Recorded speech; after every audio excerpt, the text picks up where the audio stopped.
Alors, petite présentation de l'application web que je me suis faite pour m'aider dans l'apprentissage donc du japonais. Donc forcément, elle me correspond puisque c'est pour moi à la base, mais je la partage comme ça si ça peut intéresser et être utile pour d'autres, et ben tant mieux. Donc je l'ai conçue en deux étapes. On va partir sur les mots. Une première étape pour apprendre et une deuxième étape pour réviser.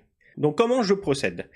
Quand je veux apprendre des nouveaux mots, donc par 5, je prends à peu près 10 minutes, un quart d'heure par jour, le matin, en général, durant lesquels je ne fais que écrire et lire les mots. Donc, par exemple, taberu, à savoir donc manger. Donc, je vais écrire les 5 mots, j'enchaîne pendant 10 minutes, un quart d'heure, pour essayer donc de les imprimer. Une fois que je les connais, que ce soit au bout des 5-10 minutes, un quart d'heure là que je prends, ou s'il me faut plusieurs jours pour les apprendre, mais en tout cas, une fois que je les connais, je les valide avec appris. Ce qui permet de passer à 5 nouveaux mots. Donc, quand j'ai appris les mots, c'est là où je passe à la révision. Parce que quand il n'y en a que 5, 10, 15, ça va encore pour réviser l'ensemble des mots appris. Mais quand je vais arriver à une trentaine, quarantaine, centaine et bien plus, ça va être difficile de consacrer du temps chaque jour pour revoir l'ensemble des mots appris. D'où le fait de passer à la révision, hein, réviser. Donc, sur réviser, ça propose aléatoirement 5 mots parmi ceux que l'on a appris. Bon, là pour l'instant, il n'y en a que 5 en tout, puisque c'est les 5 premiers. Donc, à savoir Akai, donc le rouge, Aoi, le bleu, Kuroi, le noir, Kiroi, le jaune, et Shiroi, blanc. Bon, la petite parenthèse, puisque pour les mots en parenthèse, hein, il faut faire une petite parenthèse. Je ne sais pas si c'est vraiment utile, mais en tout cas, je les ai mis quand même. Il y a la forme du nom et avec le i, l'adjectif, sous sa forme adjectif. Puisqu'il y a des adjectifs en i et des adjectifs en a, si je ne me trompe pas. Donc j'ai trouvé utile de le préciser, et d'où la parenthèse. Bon, voilà. Mais sinon, ici, donc là, forcément, il va me reproposer les mêmes, hein, puisqu'il n'y en a que 5. Mais quand il y en aura 10, ça sera 5 parmi les 10, 5 parmi les 20, 5 parmi les 50. Hein, bon, tu as compris l'idée. Et pourquoi le faire aléatoirement? Parce que le problème de quand on apprend, c'est ce que je me suis rendu compte, c'est qu'à force de répéter les leçons, par exemple, les exemples de phrases que tu as dans les leçons, tu les retiens non pas forcément parce que tu arrives à lire réellement la phrase, mais parce que tu te rappelles l'ordre des phrases, tu vois ce que je veux dire?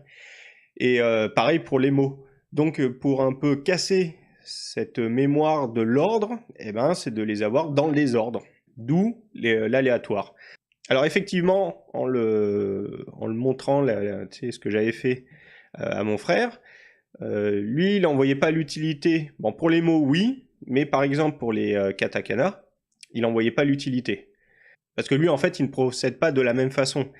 D'où le fait que j'ai développé cette application par rapport à ma méthode.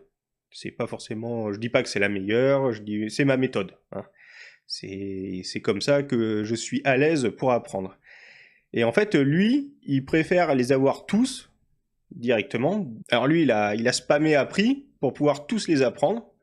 Et résultat, ben là, je les ai tous appris, donc j'en ai plus de nouveaux. Forcément, une fois que tu as fait le tour, tu as fait le tour.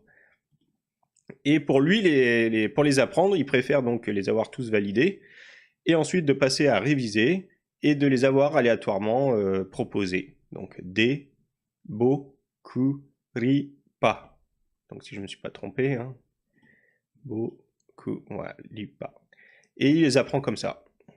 Mu, ouais, Mu, Bo, Pa, Ro, et Ha. Ho, je me trompe. C'est l'émotion. Oups, voilà. P, Go, Mo, Nu, D. Ouais, j'ai un petit doute là sur le nous. Mais voilà, Mo, ok. Et donc lui, il les apprend comme ça. Bah, après, chacun procède comme il a envie de procéder. Hein. Il n'y a pas d'impératif, il n'y a pas d'obligation. Chacun fait comme il veut. Mais en tout cas, moi, à la base, j'ai développé cette petite application pour avoir les mots proposés aléatoirement. Et en fait, je l'ai étendue entre guillemets, donc au hiragana et katakana. Et après, bah, chacun l'utilise bah, comme il a envie de l'utiliser. Bon là, je suis connecté, mais oui, on est déconnecté. Voilà. Quand vous arriverez sur l'application, vous avez accès aux hiragana dans leur ensemble, hein, il y a tous les hiragana. Vous pouvez déjà les utiliser bah, pour voir, hein, il y a l'aperçu du fonctionnement. Si après vous voulez avoir accès aux mots et aux katakana, il faut s'inscrire. Comme ça enregistre la progression et puis bah, vous pouvez avancer petit à petit à votre rythme. Donc l'application, là, elle est vraiment très basique, hein, utile mais très basique. Pour plus tard, je vais rajouter des fonctionnalités auxquelles j'ai pensé mais que j'ai pas encore mis, hein, parce que ça demande du temps, hein, mine de rien. Et peut-être même des fonctionnalités auxquelles je n'ai pas encore pensé. Si vous avez des suggestions également, bah, n'hésitez pas à les proposer. Et en fonction bah, de la demande et en fonction du temps que j'aurai, bah, je les intégrerai ou pas dans un premier temps, mais bon, plus tard, etc. Mais en tout cas, il y a quand même dans l'idée de la faire un peu évoluer. Sur ce, je vous souhaite un bon usage de cette petite application, un bon courage dans l'apprentissage du japonais, hein, parce que comme n'importe quelle langue, ça demande du travail, mine de rien. Je vous dis donc à très bientôt dans une prochaine vidéo si vous suivez la chaîne. D'ici là, portez-vous bien. Allez, ciao!